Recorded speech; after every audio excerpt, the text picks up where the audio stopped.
पंजाब में स्थित सिख धर्म के 3 तख्त साहिबान वाले शहरों को पावन शहरों का दर्जा देना पंजाब सरकार के लिए बड़े सौभाग्य की बात है।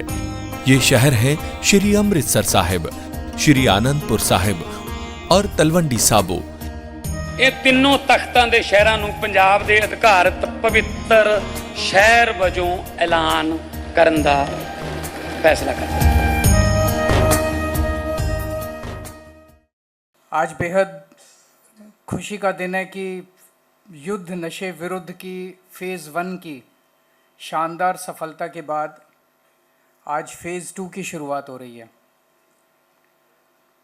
पिछले साल आज से लगभग 10 महीने पहले 1 मार्च 2025 को फ़ेज़ 1 की शुरुआत हुई थी। जिस साफ नीयत, मेहनत और शानदारी तरीके से फ़ेज़ 1 को किया गया, लागू किया गया, इस तरह से नशे के खिलाफ युद्ध पंजाब तो क्या पूरे देश में किसी भी राज्य में नशे के विरुद्ध युद्ध कभी नहीं किया गया। ऐसा नहीं कि पूरे देश में केवल पंजाब में नशा बिकता है, बहुत सारे राज्य हैं, हरियाणा है, गुजरात है, कई सारे राज्य हैं जहाँ पे दिल्ली है, जहाँ खूब नशा बिक रहा है, खूब नशा बिक रहा है, लेकिन वहाँ की सरकारों को परवाह ही नहीं है।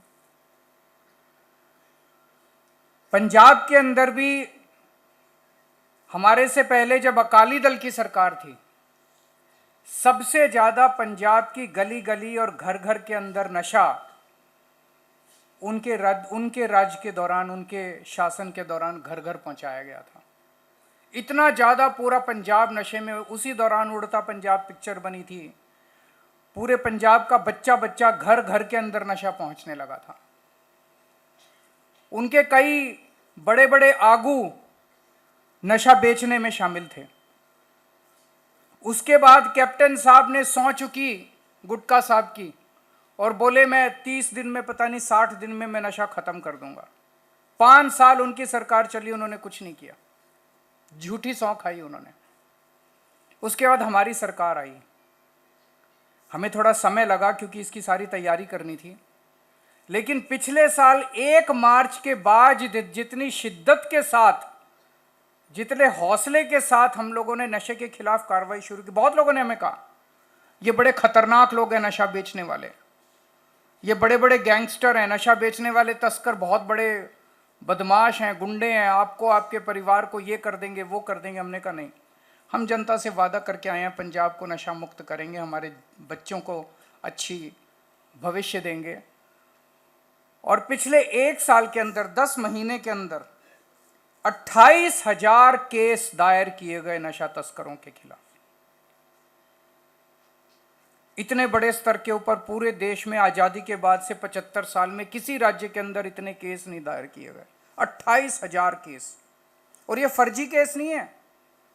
जब अदालत में ये केस गए, जब अदालत में एफआईआर गई, तो इनमें से 88% केस में आदमी को जेल हो गई, केस सफल हुए। नहीं तो फर्जी केस होते हैं ना, फर्जी केस कर देते हैं दिखाने के लिए, ऊपर से सरकार कहती है केस करो, वो फर्जी केस कर देते, सारे छूट नहीं रहे। जिनको पुलिस पकड़ रही है वो जेल जा रहे हैं, उनको मुकदमे में उनको सजा हो रही है। 100 केस अगर पकड़े तो उसमें से 88 केस में जेल हुई कोर्ट के अंदर। 28,000 केसेस में से जितने केस अभी तक कोर्ट में गए हैं, उसमें से 88% केसेस में जेल हुई है। लगभग 42,000 स्मगलर्स को पकड़ा गया।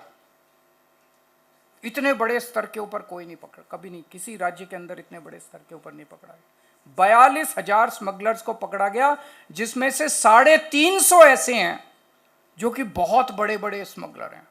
ऐसा नहीं कि केवल छोटों को पकड़ा, छोटों को भी पकड़ा गया, बड़ों को भी पकड़ा। 350 स्मगलर ऐसे हैं जो बहुत बड़े हैं। आप लोगों ने आपके पिंड में भी हुआ होगा, आपके हल्के में भी हुआ होगा, आपके इलाके में भी हुआ होगा, जो इनकी प्रॉपर्टी थी, जो इन्होंने बड़े बड़े महल बना रखे थे, बंगले बना रखे थे, बिल्डिंगें बना रखी थी, दफ्तर बना रखे थे, इन स्मगलरों ने पहली बार सरकार ने बुलडोजर से उनकी बिल्डिंगों को गिराया है। लोगों को लगने लगा कि हाँ, पहली बार एक सरकार आई है जो नशे के खिलाफ लड़ाई लड़ रही है। टीवी में चला, लाइव चला, कितने, अभी भी चल रहा है, अभी भी ये काम चल रहा है कि इनके खिलाफ जबरदस्त कार्रवाई, बड़े बड़े। और जो सबसे बड़ा, जिसके नाम पे पूरे पंजाब में पता है कि सबसे बड़ा कौन था तस्कर नशे का, कौन था, उसका नाम लेने से लोग कांपते थे, प्रशासन कांपता था उसका नाम लेने से। उसको पकड़ के जेल में डाल दिया इस सरकार ने, आपकी सरकार। किसी की हिम्मत नहीं थी उसका नाम लेने की, किसी की हिम्मत नहीं थी। जेल जाना तो बहुत दूर की बात, डरते थे, पुलिस डरती थी, प्रशासन डरता था, बड़े बड़े नेता डरते थे। ये तो आम आदमी पार्टी की सरकार है जिसकी हिम्मत थी, जिसने हिम्मत करके उसको जेल में डाल दिया। इससे लोगों का हौसला बढ़ा और लोग सामने आने लगे।